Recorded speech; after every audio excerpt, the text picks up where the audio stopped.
அனைவருக்கும் வணக்கம். என்கிட்ட கெரியரை ஸ்டார்ட் பண்ணுற நிறைய பேர் கேட்குற ஒரு கேள்வி, என்னோட சுப்பீரியரை, என்னோடய மேனேஜரை, என்னோடய சூப்பர்வைசரை சார்னு கூப்பிடணுமா இல்லை பேர் சொல்லி கூப்பிடலாமா அப்படின்னு. இதில் என்னோடய எக்ஸ்பீரியன்ஸை நான் ஷேர் பண்ணிக்கிறேன். அதற்கு அப்புறம் எது சரி எது தப்பு அப்படிங்கிறத பற்றி பேசலாம்.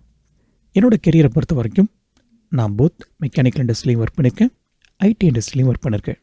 என்னோடய பொதுவான அப்சர்வேஷன், எகெயின் ரொம்ப தெளிவாக சொல்கிறேன், என்னோட பொதுவான அப்சர்வேஷன், நான் ஸ்டீரியோடைப் பண்ணலை, என்னோடய அப்சர்வேஷன் மட்டும் சொல்கிறேன். பொதுவாக இந்திய மேனேஜர்களுக்கு அவங்கள பேர் சொல்லி கூப்பிட்டா அவ்வளோ ரசிக்கிறது இல்லை. Again it can vary person to person. இது என்னோடய எக்ஸ்பீரியன்ஸ் மட்டும்தான். நான் ஒரு மெக்கானிக்கல் இண்டஸ்ட்ரியில் ஒர்க் பண்ணும்போது ஒரு மேனேஜரை பேர் சொல்லி கூப்பிட்டேன் அப்படிங்கிறதுக்காக மிகப்பெரிய விலையை கொடுக்க வேண்டியிருந்தது. அதுக்கு காரணம் என்ன அப்படின்னா, அதுக்கு முன்னாடி நான் ஒர்க் பண்ண சர்வீஸ் இண்டஸ்ட்ரியில் எல்லோரும் எல்லாரையும் பேர் சொல்லி தான் கூப்பிடணும். அந்த சர்வீஸ் இண்டஸ்ட்ரியில் நான் ஒர்க் பண்ணும்போது நான் எம்டியை சார்னு கூப்பிட்டதுக்காக அவர் என்னை பர்சனலாக கூப்பிட்டு, சார்லாம் கூப்பிடாத தம்பி, என்னை பேர் சொல்லி கூப்பிடு அப்படின்னு சொல்லி சொன்னார். அதே பழக்கத்தில் நான் மெக்கானிக்கல் கம்பெனிக்கு போனதுக்கு பிறகு என்னோடய மேனேஜரை பேர் சொல்லி கூப்பிட்டதுக்காக அவர் மூலமாகவும் சரி, அவரோட மேனேஜர் மூலமாகவும் சரி, நான் முன்னதே சொன்னது போல் மிகப்பெரிய கொடுக்க வேண்டியிருந்தது. வேறஸ் இன்னொரு மேனுஃபேக்சரிங் கம்பெனியில் ஏற்கனவே ஏற்பட்ட கசப்பான அனுபவத்தால் சார் எல்லாரையும் கூப்பிட்டேன். ஆனால் அந்த மேனுஃபேக்சரிங் கம்பெனியோட head quarters Europe paste.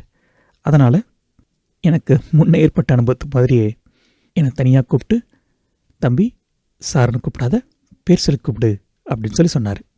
So இப்படி ஒரே மாதிரியான இண்டஸ்ட்ரி, ஆனால் வேறு மாதிரியான அனுபவங்கள் எனக்கு. அதனால் அதுக்கு அடுத்த கம்பெனியில் நான் ஜாயின் பண்ணும்போது நான் கேட்ட முதல் கேள்வி என்னென்னா, ஹெச்ஆர்கிட்ட, இங்கே என்னோடய பாஸை சார்னு கூப்பிடுமா இல்லை பேர் சொல்லி கூப்பிடலாமா அப்படின்னு. அண்ட் உங்களுக்கு ஆன்சர் என்னன்னு தெரிஞ்சிருக்கும். அவர் சொன்ன ஆன்சர் டிபெண்ட்ஸ், அண்ட் அதுதான் நான் எதிர்பார்த்த ஆன்சரும் கூட. ஸோ ஒரு சில நாட்கள் என்னோடய ரிப்போர்ட்டிங் மேனேஜரை சாருன்னு கூப்பிடல, பேர் சொல்லியும் கூப்பிடல.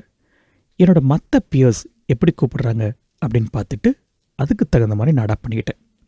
அதே தான் உங்களுக்கும். ஒரு கம்பெனியில் நீங்கள் புதுசாக ஜாயின் பண்ணுறீங்க அப்படின்னா பொதுவாக இப்போ எல்லோரும் ஆங்கிலத்தை தான் பயன்படுத்துகிறோம். அதனால் நீங்கள் பேரோ இல்லை சார்னு சொல்லி கூப்பிடாமல் கூட you can have a conversation. உங்களோட பியர்ஸ் மற்றவங்களை எப்படி கூப்பிட்றாங்கன்றதை பொறுத்து நீங்கள் அடாப்ட் பண்ணிக்கலாம். இப்போது ஒரு கேள்வி வரும், நான் ஏன் டைரெக்டாக என்னோடய ரிப்போர்ட்டிங் மேனேஜர்கிட்டே போயிட்டு சார் உங்களை சார்னு கூப்பிடணுமா இல்லை பேர் சொல்லி கூப்பிடலாமான்னு கேட்கக்கூடாது அப்படின்னு. இது நிறைய டேரக்டரில் அவங்க ட்ரூவாக என்ன நினைக்கிறாங்க அப்படிங்கிறத சொல்லாமல் இருக்கக்கூடும். Again depends on person to person.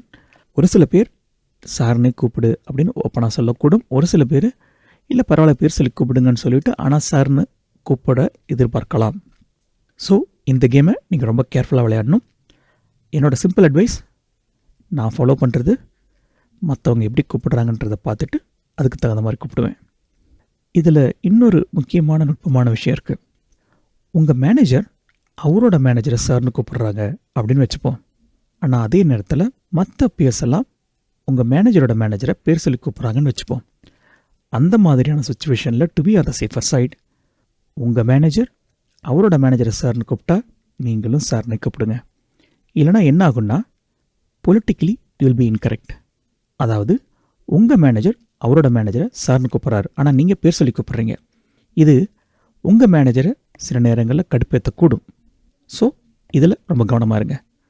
Right, உங்களுக்கும் என்ன மாதிரியே இந்த சார் அல்லது பேர் சொல்லி கூப்பிட்றதில் என்ன மாதிரியான எக்ஸ்பீரியன்ஸ் இருந்தது அப்படின்னு கீழே இருக்கிற கமெண்ட் பாக்ஸில் தெரிவிங்க. அதை பற்றியும் பேசுவோம்.